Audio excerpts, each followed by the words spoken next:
Bueno, buenas noches a todos, muchas gracias por la presencia. Fundamentalmente es un tema que apasiona a todos. Y bueno, primero vamos a comenzar por el contador Moncada. Cada uno de los panelistas se va a definir por cuál es el sistema de su preferencia y tendrán dos minutos para expresar los fundamentos de esta decisión o de esta posición. ¿Comienzo? Sí, contador. Bueno, a mí me parece que la discusión no pasa por si es reparto o capitalización, porque el sistema de reparto implica una capitalización global cuando el sistema recién comienza a funcionar. De manera tal de que el sistema mal llamado de reparto es un sistema de capitalización global que va capitalizando a medida que el sistema es joven, y cuando comienza a demandar egresos, como consecuencia que se comienza a jubilar la gente, ha capitalizado una reserva, digamos, que eso es lo que posibilita que cobren, digamos, los futuros jubilados. Esto, hablando en términos técnicos y muy asépticos, que las reservas desaparecieron, que se las llevaron, que no están más, eso es otra cuestión. Pero que de ahí eso sirva de base o trampolín para decir esto no sirve y lo que sirve es la individualización de la capitalización en términos personales con el Estado totalmente recluido de esta función, me parece que la discusión no pasa por ese eje. Muy bien. Sí, el sistema sigue siendo solidario.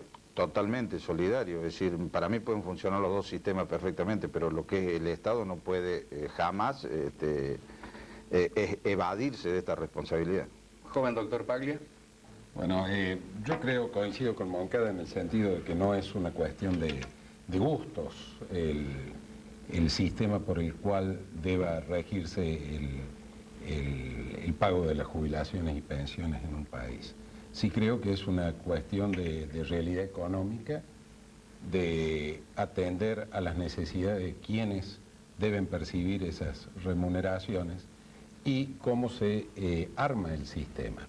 Creo que en eso es donde debemos discutir los argentinos, precisamente por la instauración del sistema de capitalización, que no hay que olvidar, por un lado, las grandes modificaciones previas a la sanción definitiva de la ley, y por otro lado, cuáles son los objetivos para los cuales fue creado y que lamentablemente, por razones que creo que debemos discutir en esta mesa, no se han alcanzado ni se han cumplido. Verbigracia, atender a la creación de un mercado de capitales y que permita canalizar el ahorro de la gente en pos de proyectos productivos en un sistema que hoy, a todas luces, ha servido fundamentalmente para financiar el Estado, en donde fundamentalmente la mayor parte de las inversiones que realizan los fondos de pensión están orientadas a títulos emitidos o títulos de deuda emitidos por el Estado Nacional. ¿Y no había un límite? Sí, hay un límite, la ley establece perfectamente, pero el porcentaje admitido para lo que son títulos de deuda de nivel nacional es más que elevado. Y también ha habido una falencia por parte del mercado de capitales en ofrecer instrumentos de inversión lo suficientemente atractivos para que esos ahorros se puedan canalizar hacia proyectos productivos. Doctor Prudencio. Yo creo que sí hay que tomar una decisión. Y la discusión está entre si adoptamos el sistema de capitalización o el de reparto. Me parece que estamos en una encrucijada previsional de tal magnitud en Córdoba que es indispensable resolverla, y para resolverla esa es la primera cuestión a decidir. Si yo quizás me tomo un minuto más en explicarle a la gente qué es uno y otro sistema antes de decir por qué me inclino por uno. Porque quizás no todos los televidentes saben que el sistema de capitalización y el de reparto son dos sistemas diferentes. En el de reparto, que es el que hoy rige todavía en la caja de la provincia de Córdoba, el haber del jubilado se paga con el aporte del activo, es decir, todos los meses los activos pagamos nuestros aportes y esos aportes se usan ese mismo mes para pagar los haberes de los jubilados. Se supone que debe haber, como dijo el doctor Moncada, un sistema de capitalización global. La realidad de Córdoba es que la caja está totalmente descapitalizada, de manera que eso desgraciadamente quedó en la teoría y en la nostalgia. Hoy tenemos que pagar el haber de jubilado con el aporte del activo. Eso significa que para que sea razonable la proporción debe haber 4 activos por cada jubilado. De manera que si cada activo aporta entre él y el Estado, que es la patronal, un 25%, con 4,25% hacemos un 100%, del cual descontado los gastos administrativos de la caja, etcétera, da un 82% para el pasivo. La proporción hoy en Córdoba es de 1,6 activos por cada pasivo. Advierte usted que las tres variables de ajuste son o aumentamos el aporte y terminamos pagando todo el sueldo en aporte jubilatorio, o achicamos aún más el haber hasta convertirlo en una migaja miserable, o de lo contrario pagamos con recursos fiscales un déficit que el sistema va creando. En el sistema de capitalización, y esto también da lugar a las jubilaciones de privilegio. Como el sistema de reparto, yo me jubilo en función del último sueldo que cobré. Pero si yo tuve la avivada de una ley que me permitía con pocos años de aporte y habiendo tenido solo empleos bien remunerados, jubilarme, hice aporte durante unos pocos años y cobro una jubilación muy jugosa. Es el caso típico de las jubilaciones de privilegio que en Córdoba abundan como los hongos después de la lluvia. Gente que trabaja con muy pocos años, apenas aportó, y hoy se lleva unas jubilaciones inmensas al lado del grueso de la gente que aportó toda su vida y se lleva jubilaciones pequeñas o medianas. En el sistema de reparto, ¿qué se busca? En el sistema de capitalización, perdón, que cada uno sea responsable de su jubilación eligiendo una FJP en la cual va acumulando un capital que a través del aporte mensual. Cuando termina su vida laboral y llega a las condiciones de jubilarse, el producto financiero de ese capital que integró es su haber jubilatorio. Los números hacen que ese haber sea incluso más alto que el que permite el sistema de reparto, pero con varias cosas. Primero, esta mentira solidaridad, que es la solidaridad de los más para los pocos privilegiados, desaparece. Es decir, desaparece el privilegio. Tanto aportaste y tanto integraste de capital cuanto recibes de haber. No, pasa a ser un sistema justo, no hay posibilidades de que alguien cobre más de lo que le corresponde. El que quiere hacer más aportes, incluso en algunos sistemas, puede hacerlo y ahorrar un poco a expensas de su comodidad actual para preservar su futuro como jubilado. Esto es grosso modo la diferencia entre uno y otro sistema. Contador Smith, buenas noches. Buenas noches.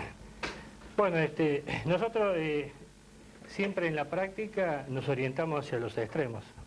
O sea que antes teníamos un extremo totalmente del lado estatista y ahora nos fuimos al otro extremo en el régimen nacional de capitalización. No tenemos un equilibrio pensando en la gente. Aquí Prudencio habló muy bien del problema de Córdoba. El problema de Córdoba es cierto, pero creo que comentamos en otras charlas el problema de los desequilibrios, de las inequidades muy terrible, porque la gente no acepta que alguien con la misma tarea, con menos años de antigüedad, han logrado una jubilación superabundante. Que han entrado algunos al Poder Judicial con 2 años de recibirse en su vida activa y han logrado la jubilación de uno que ha estado en actividad. Otro sector de las empresas públicas, que sabemos de PEC, también con todos sus beneficios, serán su conquista, también hay un desequilibrio. Entonces, por eso son extremos. La justa medida la podríamos planificar. Cuando nace el sistema de capitalización a fines del 93, en temas macroeconómicos, hemos captado el sistema de capitalización más o menos 8.200.000 afiliados y 2.200.000 son del régimen de reparto.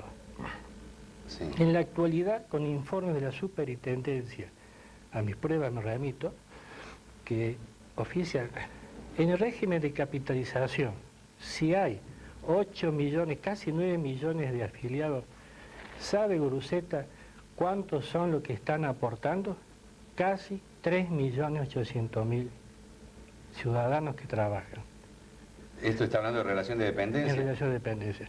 Lo que han optado por ese sistema. Desde el año 94 que se puso en práctica. ¿No están los autónomos incluidos aquí? Los autónomos son, sí, los autónomos son 400.000 en todo el país que han optado por el régimen de capitalización. ¿Quiénes son los traviesos que se quedan con esto?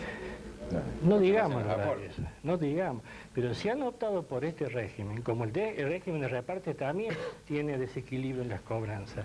Quiere decir que si la gente ha optado por un régimen de capitalización, que al final de su vida, cuando quiere jubilarse, tiene una cuota de capitalización que es muy pequeñita. En un autónomo, en este plazo, un autónomo que hizo su aporte de 100 pesos, la parte que le corresponde, ha capitalizado más o menos 400, 500 pesos. Calculemos que cuando tenga 40 años, su capitalización a valores de hoy van a ser 2.000 pesos. Para repartir del año de que se jubilen a la edad de 65 años hasta que tenga su vida, puede llegar hasta los 90 años, quiere decir que esos 2.000 pesos se lo van a repartir en monedita aparte de la prestación básica. ¿Por qué? Bueno, porque así el régimen de capitalización, como dijo Prudencio, es un régimen de ahorro. Está bien, es un régimen de ahorro, pero no puede ser que una persona ahorre tanto tiempo y bueno, para tener tan poca capitalización. porque es muy poco el importe que se afecta a la masa de ahorro, ¿está claro? Es ese porcentaje. Mientras haya descuento por comisiones, gastos de administradores, etcétera, etcétera, los importes son menores. Acá lo grave, Gruseta, es que estamos en una crisis terminal y social. Y no lo digo yo, inclusive el gobernador de Azorte dijo que de hace 20 meses, no en la gestión del presidente actual, dijo ya en la misma gestión de Menem, la problemática de la jubilación es terrible. Si hay 8 millones que han adherido al régimen de capitalización privada, que son los que trabajan, la clase activa, y están únicamente registrados y aportando al día 3.800.000, hay un déficit terrible. Bueno, pero alguien genera este déficit. Pero Son los empresarios que retienen ilegalmente la... Habría que preguntarle a los economistas ¿Aporte? del sistema liberal Lo qué que han pasa es hecho que con la eso- producción del país. Lo que pasa es que eso no es imputable al sistema de capitalización. Todo sistema es un conjunto de propuestas coordinadas que tienen una coherencia entre sí. Esto no se puede buscar un término medio. No hay un sistema mitad capitalización y mitad reparto. Esto es el populismo que los argentinos hemos padecido. Un socialismo sin plan, un capitalismo sin mercado, que al final no terminaba siendo ni lo uno ni lo otro. Esos híbridos realmente inútiles. Yo creo que acá hay que elegir lo que es elegido el mundo entero, porque esto no lo eligió Argentina, el mundo entero, todo el mundo civilizado, seguramente Tanganica y Kenia no, pero todo el mundo civilizado se ha inclinado del sistema de reparto por el que comenzaron al sistema de capitalización. Ahora, usted puede llevar una buena idea a la práctica, bien o mal. Pero si lo que acaba de decir él es contundente. Sí, es contundente que acá se ha aplicado mal el sistema en muchos de sus aspectos. El presidente Menem tuvo la virtud de tomar muy buenas medidas y prostituirlas a través de procedimientos que hicieron que se enriquecieran unos pocos. Entonces, si usted me dice, la democracia es mala porque a veces surgen malos gobernantes, no, la democracia no es mala. Los malos son algunos gobernantes que a pesar de la democracia surgen.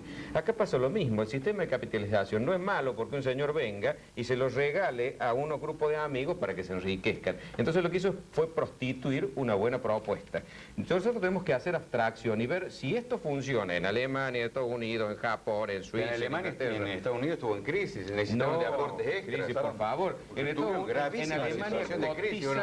cotizan en bolsa, cotizan en bolsa. Sí, me ha hecho, le preste el reloj. No, está bien.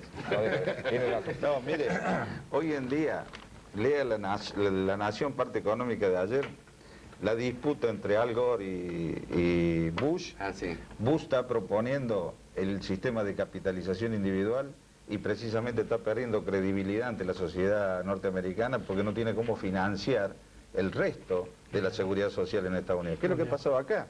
O sea, lo que el contador me ha planteado acá, es decir, está bien, ¿por qué puede ser que el sistema de capitalización individual lo hayan aplicado mal y no puede ser que el sistema de reparto lo hayan aplicado mal? O sea, ¿por qué, digamos, tan malo es este y este es bueno, pero hay gente que lo aplica mal? Es decir, por eso yo creo que es falsa la discusión esta, porque en Estados Unidos existe la capitalización, pero existe la capitalización voluntaria. O sea, el Estado no se desentiende del problema, genera un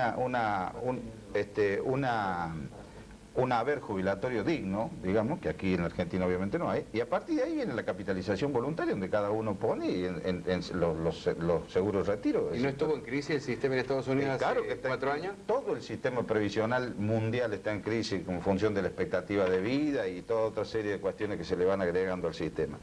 Pero yo creo que no es, por eso digo que la discusión no es uno u otro, sino que hay que buscar una complementación en términos de capitalización, porque en Chile, por ejemplo, que se aplicó a partir del 81, si se hubiese aplicado en la Argentina en el 81, poniendo un ejemplo, la luz de las hiperinflaciones que tuvimos 89, 90 y 91, toda la capitalización que hubiese habido hasta esa fecha no tendría absolutamente nada. Es decir, hay muchas cosas que tiene el sistema de capitalización que uno, es decir, no puede decir si es bueno o malo. Yo me inclino por un sistema mixto donde el Estado no, digamos, se evada de esta cuestión, asegura una cuestión razonable. Coincido con Prudencio en términos de que los privilegios no van más, pero los privilegios no tienen nada que ver con el sistema. Los privilegios fueron leyes que dictaron quienes estaban al calor del poder y en su momento fueron incorporándose, digamos, articulitos, como el caso de ustedes, por ejemplo, los cronistas parlamentarios. Los cronistas parlamentarios en la Nación, cuando en su momento se dictó, digamos, porque ¿cómo empezó esto? Primero empezaron los jueces, el Poder Judicial, ¿no es cierto? Y después fue bajando, digamos, todo, hasta que llegó el plano legislativo. Cuando llegó el plano legislativo, los cronistas que estaban ahí tipeando dijeron, bueno, ¿por qué no nos ponen a nosotros en un articulito? Y también entraron por ahí, hoy en día no están más esas leyes, felizmente, digamos, han sido, bueno, están derogadas por un decreto, una cuestión media... En Córdoba ya no existe. No, en Córdoba no está más, pero por eso yo digo que... Pero hay sistema de privilegio. No, en Córdoba no hay más. En Córdoba no hay más. La última reforma de la ley de jubilaciones de la cual participé, afortunadamente pudimos eliminar todas, absolutamente todas. Pero por ejemplo, Pero queda un legislador es legislador a los 30 años. Sí. Hace el aporte durante el resto de la edad. Cuando llega a 65, él en ese momento era trabajador de clima. ¿Él se puede jubilar con el sueldo de legislador? No, el legislador no, todos pueden elegir su mejor sueldo. No, el trabajador no, porque se supone que el trabajador con la antigüedad ha ido alcanzando una mejoría, un ascenso en la carrera administrativa, pero el legislador, si es legislador a los 20 años y nunca más es legislador hasta los 65, se jubila con el sueldo de legislador. Es una forma de privilegio. No, eso no existe para el legislador, existe para todos. Para todos, tienes razón. Para todos. ¿Sí? Pero de todas maneras, existe para cualquiera, pero de todas maneras eso es un problema que yo no se lo voy a atribuir al sistema de reparto porque en eso coincido con Moncada. El hecho de que haya jubilaciones de privilegio no es un error del sistema, sino una perversión en quienes debieron preservarlo. Pero eso en el sistema de capitalización no puede existir. Tiene la ventaja en este sentido el sistema de capitalización que no da lugar a estas perversiones. Yo coincido bastante con él en un sentido. Mi proyecto de ley es un sistema hacemos una pausa y después retornamos. Transitorio. Vamos a la pausa y retornamos enseguida al doctor Paglia. Le vamos a preguntar si esa definición que él hizo, desde el punto de vista ideológico o político, está en favor de un sistema o de otro, y si está en favor del sistema de capitalización, si en realidad la implementación del mismo es lo que está fallando. Enseguida nos va a dar docencia el doctor Paglia. Doctor Paglia, por favor, esclarezcanos. Yo lo que creo que acá la discusión va un poco más arriba del sistema jubilatorio. Creo que va al aspecto macroeconómico, es decir, una economía que no tiene equidades, que no respeta proporciones y límites, indudablemente que produce distorsiones. El sistema jubilatorio puede llegar a pasar lo mismo que está pasando con el sistema impositivo en el país. Es decir, perdóneme, usted está cuestionando el sistema económico. Yo lo que estoy cuestionando... ¿La economía de mercado? No, yo no estoy cuestionando la economía de mercado. Yo lo que estoy cuestionando la mala forma en que se implementan medidas que per se no son buenas ni malas. O sea, le decía, yo quisiera hacer una comparación con el sistema impositivo. Es decir, este sistema tributario que tiene Argentina en los últimos 10, 15 años es un sistema que está totalmente perimido y los hechos lo están demostrando, en donde parche tras parche lo único que traen son mayores problemas, los problemas ya ocasionados, y donde la presión va precisamente donde no debe ir. Entonces tenemos situaciones como la producida por el actual gobierno nacional con el impuestazo, que lo único que ha servido es para dilatar una solución de fondo que esperemos que la tengan en la manga lo más rápido posible y frenar una incipiente reactivación que tiene la economía. Vuelvo al sistema jubilatorio. Yo creo que en ninguno de los extremos está la solución, pero tenemos que buscar un sistema que se compatibilice, que se amalgame y que dé una transición hacia una solución que sea equitativa para la gente. Es decir, la forma en que está en este momento establecidas las proporciones del aporte de un trabajador autónomo, por ejemplo, a un FJP, cuánto va a su cuenta de capitalización, cuánto va a financiar el remanente del sistema de reparto, cuánto se le descuenta de comisiones, cómo está cartelizado el sistema, son los temas de discusión para los argentinos. ¿Y qué es lo que ha pasado en ese interregno en el cual se fue este sistema mixto? Porque hoy es un sistema mixto, es decir, no estamos en un sistema únicamente de capitalización. Hemos visto que se cometió el gran error de desfinanciar al sistema de reparto, de allí que incluso el gobierno anterior tuvo numerosas propuestas de eliminar la PBU, de ir introduciendo modificaciones, porque veía que precisamente el déficit que le producía el sistema previsional le estaba afectando precisamente las cuentas y los números a nivel macroeconómico. Entonces ahí es donde debemos tener las coincidencias, y en el caso particular de Córdoba, yo adhiero totalmente a lo que ha dicho acá Prudencio, en el sentido de que el sistema como está planteado va a una crisis total, es decir, a una crisis de financiación, producto también no solamente del sistema en sí, sino de una tasa de desocupación creciente y permanente durante años en la Argentina, a la cual Córdoba no está exenta, en la cual le ha ido restando aportantes al sistema.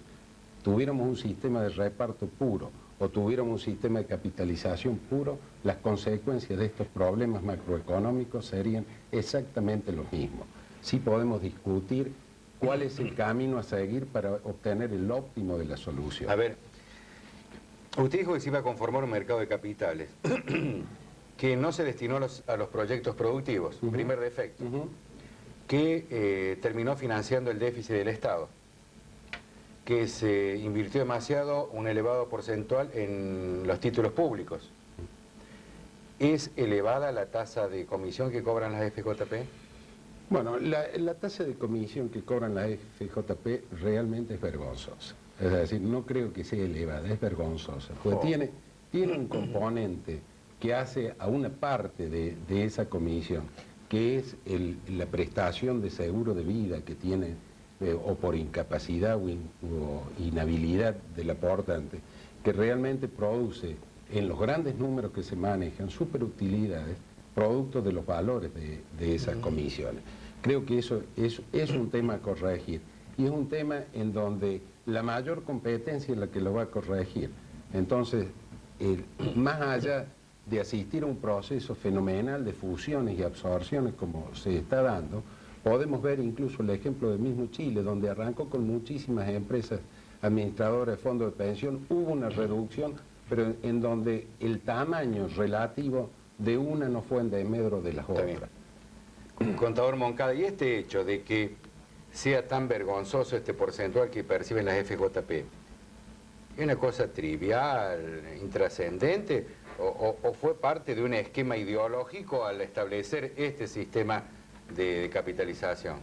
Bueno, por eso yo creo... ¿Fue para desfinanciar a la gente y financiar quizás sectores multinacionales?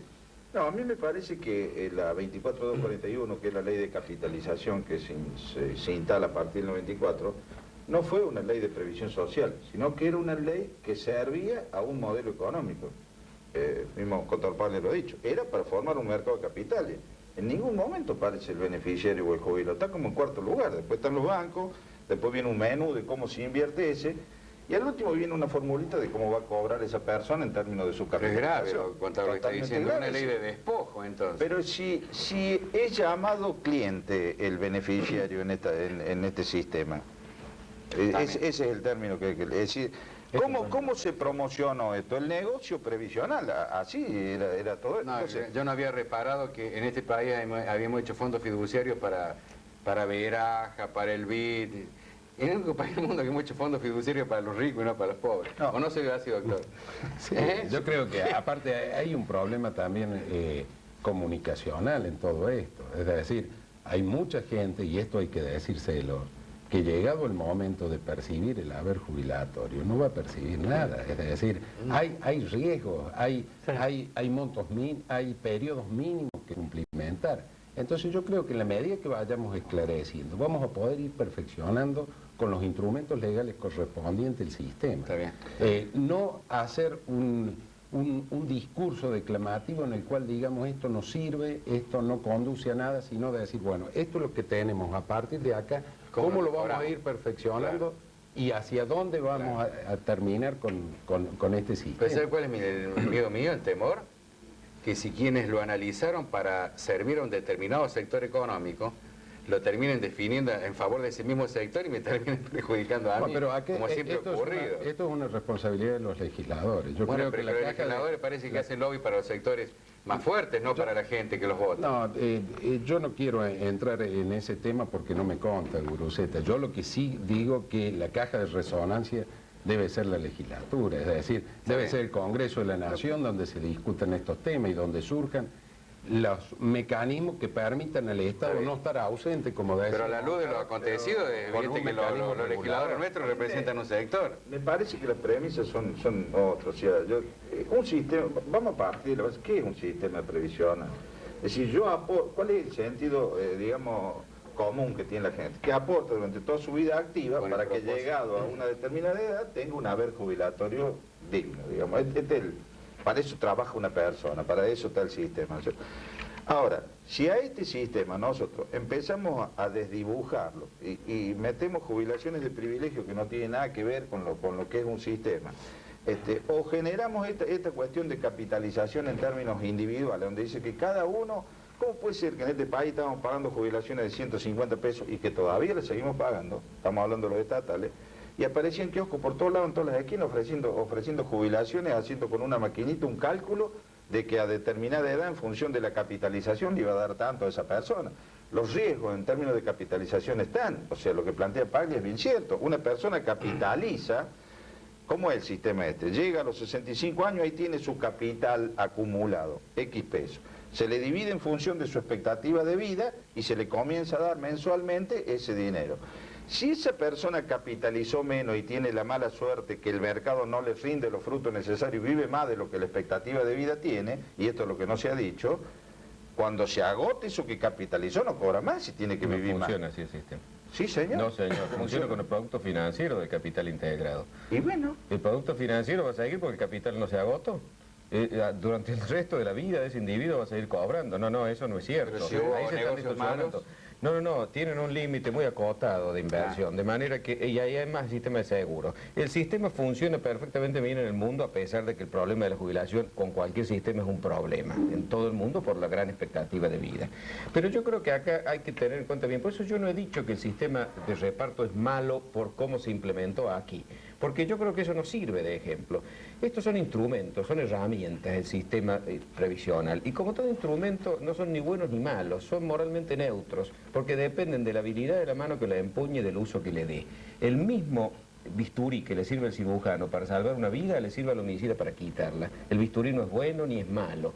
Entonces el sistema previsional puede ser más eficiente o menos eficiente. Es más fácil operar con un bisturí que con una gilet. Yo lo que estoy diciendo es que a los fines de operar el enfermo, el sistema de capitalización es el bisturí y el sistema de reparto es la gilet. No son ni bueno ni malo. El cirujano con una gilet va a hacer mucho más bien que el asesino con el bisturí. Entonces, no busquemos el ejemplo de lo mal que se usó ese sistema en tal lugar o en tal época, porque eso no sirve para saber si el sistema es bueno o no. Vamos a la pausa, enseguida retornamos. El contador Smith nos va a decir si en realidad cuáles son los peligros que encierra el sistema de capitalización privada.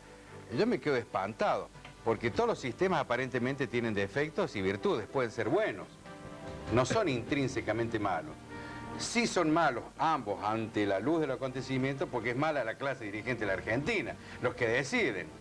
Y será malo lo que los eligen también. Vamos Pero a llegar por un supuesto momento que no sabemos nos vamos a tener que plantear por aquello que decía aquel hombre cuando Por se casaba. supuesto. Si me engañas la primera vez, la culpa será tuya. Pero si me engañas dos veces, la culpa Pero si será son mía. todos malos los que se presentan en la lista, tengo que votar por Y el habrá que presentarnos los que no somos los que no nos creemos tan malos. Bueno, vamos a la pausa, enseguida retornamos. Somos liberales. Lo escuchamos. No, la problemática es, como dice Prudencia, de cómo elegir el legislador que propicie esta reforma, porque necesariamente esto va a tener que tener una alternativa de reforma, ¿no? Porque se hizo en ese modelo, en esas medidas tan rápidas, que, como decía Paglia, es verdad, era de un problema macroeconómico de capitalizar. O sea que está ingresando por trimestre a los sistemas de social de jubilación 1.000 millones de pesos. O sea, está rondando 4.000 millones, que es la mitad, que hay en el sistema más o menos 18.000 millones de pesos. Que la FJP, fíjese, con la inseguridad que tiene, dentro del menú que les permite dónde canalizar sus inversiones, es verdad, van los títulos públicos y canalizan poco la actividad privada, canalizan poco las empresas nuestras. En Chile, que este sistema comenzó en 1981, tiene reglas claras, será por la experiencia, por los años, que estudia muy bien esto la CEPAL, la Comisión Económica para América Latina. Sí, pero en Chile cobra menos que lo que percibía la cobra estatal en menos, Argentina. sí, cobra menos en Chile, y los que están enfermitos en Chile, que no tienen seguridad social, tienen que cruzar la cordillera para hacerse atender en las provincias vecinas.